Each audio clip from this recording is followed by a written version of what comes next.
Notre Seigneur fait mention de la seconde alliance dans Genèse 9,15. Et je me souviendrai de mon alliance entre moi et vous, et tous les êtres vivants de toute chair. Et les eaux ne deviendront plus un déluge pour détruire toute chair. Dans cette seconde alliance, Dieu dit qu'il y aura davantage de péchés qu'il n'y en a eu auparavant dans le monde. Aussi, personne ne peut dire que nous sommes meilleurs que les hommes l'étaient au temps de Noé. En réalité, le péché s'est accru dans le monde aujourd'hui. Mais à cause de l'alliance de Dieu, il ne détruira pas le monde par le déluge. Il fait preuve de miséricorde envers les pécheurs. C'est pourquoi il attend patiemment. Nous l'offensons, nous le blessons, nous nous rébellons contre lui, nous le rejetons. Mais il est tellement patient.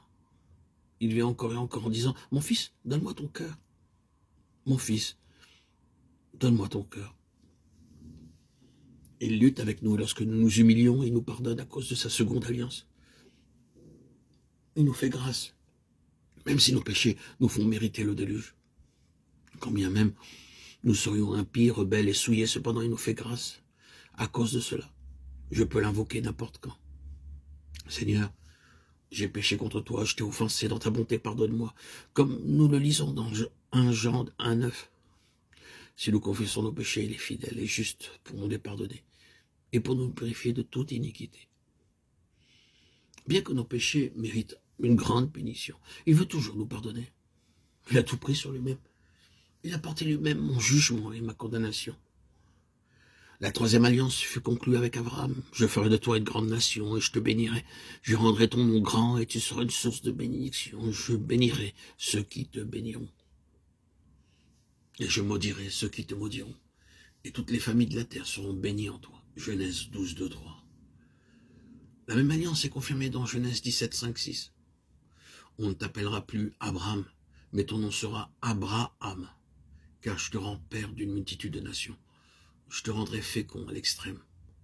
Je ferai de toi des nations, et des rois sortiront de toi. C'est l'alliance de Dieu avec Abraham. Si nous croyons en Dieu comme le fit Abraham, il nous sera donné la même puissance. Dieu fit attendre Abraham 25 ans. Il était devenu vieux, ainsi que son épouse.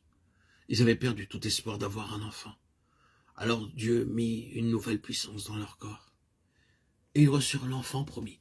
Romains 4, 19, 22 nous dit « Et sans faiblir dans la foi, il ne considéra point que son corps était déjà usé, puisqu'il avait près de 100 ans et que Sarah n'était plus en état d'avoir des enfants. » Il ne douta point par incrédulité au sujet de la promesse de Dieu, mais il fut fortifié par la foi, donnant gloire à Dieu et ayant la pleine conviction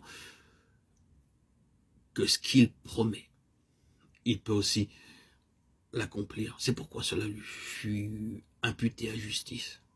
C'est ainsi qu'Abraham devint juste. À l'âge de 99 ans, Abraham croyait encore. Oui, Dieu est capable, bien que nous soyons vieux, ma femme et moi, et qu'humainement, nous n'ayons qu'un espoir d'avoir un enfant. Dieu le peut. Par cette foi, Abraham devint juste parce qu'il savait que Dieu pouvait mettre une vie nouvelle dans son corps, ainsi que dans celui de son épouse. C'est la même chose pour vous et pour moi. Nous pouvons, par la foi, proclamer la puissance de la résurrection. Nous ne devenons pas juste par nos propres efforts. Le Seigneur lui-même est ma justice.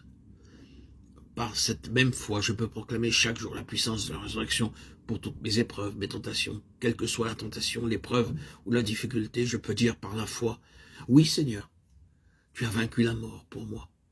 Maintenant, s'il te plaît, verse en moi la puissance de la résurrection pour toutes mes épreuves et mes afflictions. » Il la donnera sûrement.